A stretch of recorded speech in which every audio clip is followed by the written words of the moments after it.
जय गुरु जी संगत जी, मेरे यूट्यूब चैनल गुरु जी 13 ब्लेसिंग पर आपका हार्दिक स्वागत है। जय गुरु जी। शुक्राना गुरु जी, आप सभी साथ संगत जी को जय गुरु जी। गुरु जी आप सभी पर मेहर बनाए रखे, सर्वदा भला सर्वदा भला। मैं आशा करती हूँ कि आप सभी स्वस्थ और मस्त होंगे। संगत जी, जैसे कि मैं आपके साथ में डेली एक मोटिवेशनल स्टोरी भी शेयर करती हूँ। आज उसी कड़ी को आगे बढ़ाते हुए आज की जो स्टोरी है वह है सूर्य देव के पुत्र की कठोर तपस्या। संध्या काल का समय था। पश्चिम दिशा में डूबते सूर्य की लालिमा आकाश को स्वर्णिम रंगों से भर रही थी। पर्वतों के बीच बहती एक शांत नदी के तट पर ऋषियों के आश्रमों में वेद मंत्रों की ध्वनि गूंज रही थी। उस दिव्य वातावरण में एक युवक गहन चिंतन में बैठा था। उसका मुख तेजस्वी था, पर आंखों में पीड़ा और संकल्प दोनों दिखाई दे रहे थे। यह युवक कोई साधारण मनुष्य नहीं था। वह था सूर्यदेव का पुत्र शनि। शनि का जन्म सूर्यदेव और उनकी पत्नी छाया से हुआ था। जन्म से ही उनका वर्ण अत्यंत श्याम था। जब शनि ने पहली बार अपनी आंखें खोली, तब उनकी दृष्टि के प्रभाव से सूर्य के रथ के घोड़े भी कुछ क्षण के लिए विचलित हो गए। देवताओं ने समझ लिया कि यह बालक असाधारण शक्ति का स्वामी है। किंतु शनि का जीवन आरंभ से ही सरल नहीं था। सूर्यदेव का इतना तेज, इतना प्रखर था कि उनके समीप रहना भी कठिन था। दूसरी ओर शनि का स्वभाव अत्यंत गंभीर और तपस्वी था। वे वैभव या शक्ति के प्रदर्शन में नहीं, बल्कि धर्म और न्याय में विश्वास रखते थे। एक दिन बालक शनि ने देखा कि संसार में अनेक लोग अपने कर्मों के अनुसार फल नहीं पा रहे हैं। कोई अधर्मी सुख भोग रहा है, तो कोई धर्मात्मा कष्ट सह रहा है। यह देखकर उनके मन में प्रश्न उठा, क्या संसार में न्याय की कोई व्यवस्था नहीं होनी चाहिए? यह प्रश्न उनके हृदय में बार बार उठता रहा। अंततः उन्होंने अपनी माता छाया से कहा, माता, मैं ऐसा वर प्राप्त करना चाहता हूँ जिससे मैं समस्त प्राणियों को उनके कर्मों के अनुसार फल दे सकूं।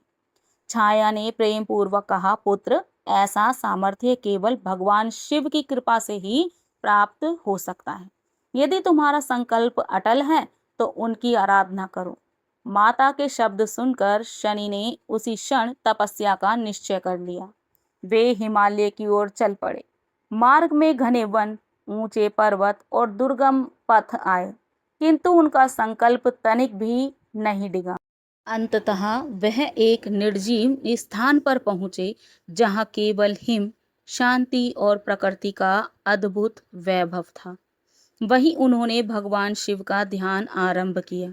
दिन बीतने लगे। शनि एक पैर पर खड़े होकर ओम नमः शिवाय का जप करते रहे। कभी वर्षा होती, कभी बर्फ गिरती, कभी प्रचंड वायु चलती, किंतु उनका ध्यान नहीं टूटता। महीनों वर्षों में बदल गए। उनकी तपस्या इतनी कठोर थी कि देवता भी आश्चर्यचकित हो उठे। इंद्र ने सोचा, कहीं शनि किसी बड़े पद की इच्छा तो नहीं रखते। उन्होंने अप्सराओं को भेजा, पर शनि की समाधि अडिग रही। एक दिन देवर्षि नारद वहां पहुंचे।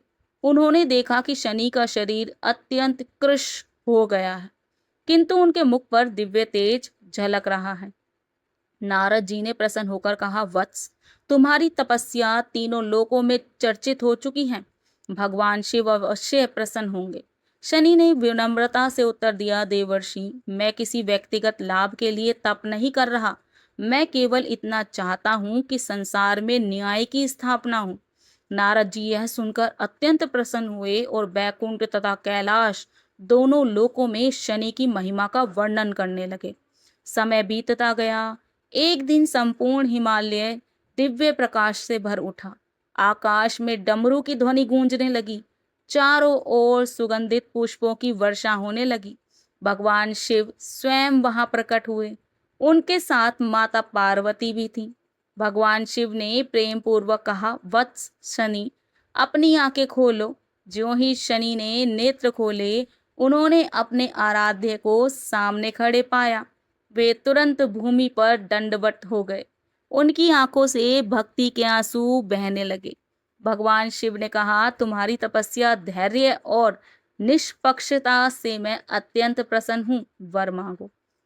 शनि ने दोनों हाथ जोड़कर कहा, प्रभु मुझे ऐसा कोई सामर्थ्य दीजिए कि मैं किसी के साथ पक्षपात ना करूं, सभी प्राणियों को उनके कर्मों के अनुसार फल दे सकूं। भगवान शिव मुस्कुराए, उन्होंने कहा, न तो वह काम्य राज्य, न स्वर्ग, न पुनर्भवम, काम्य दुख तप्त नाना प्राणी मार्तिन्य नाशम, अर्थात श्रेष्ठ वही है जो अपने लिए नहीं बल्कि प्राणियों के कल्याण के लिए कार्य करना चाहता है। शनि के निस्वार्थ भाव से शिव अत्यंत प्रसन्न हुए। उन्होंने कहा, आज से तुम नवग्रहों में विशेष स्थान प्राप्त करोगे। तुम्हारी दृष्टि मनुष्य के कर्मों का लेखा जोखा करेगी। जो धर्म मार्ग पर चलेगा उसे ततः उन्नति मिलेगी, और जो अधर्म करेगा उसे अपने कर्मों का फल अवश्य भोगना पड़ेगा।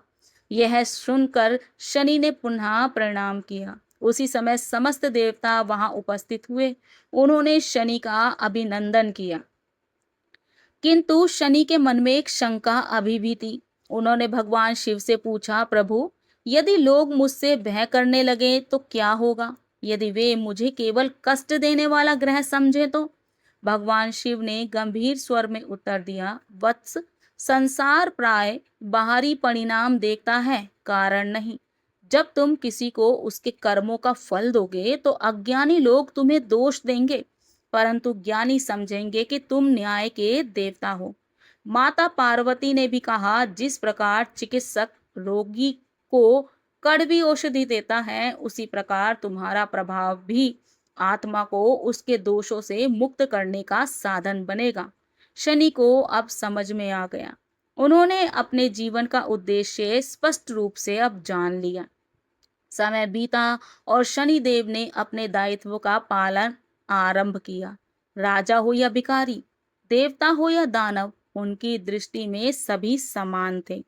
कहा जाता है कि जब भी मनुष्य के जीवन में शनि का प्रभाव आता है, तब उसे अपने कर्मों का सामना करना पड़ता है।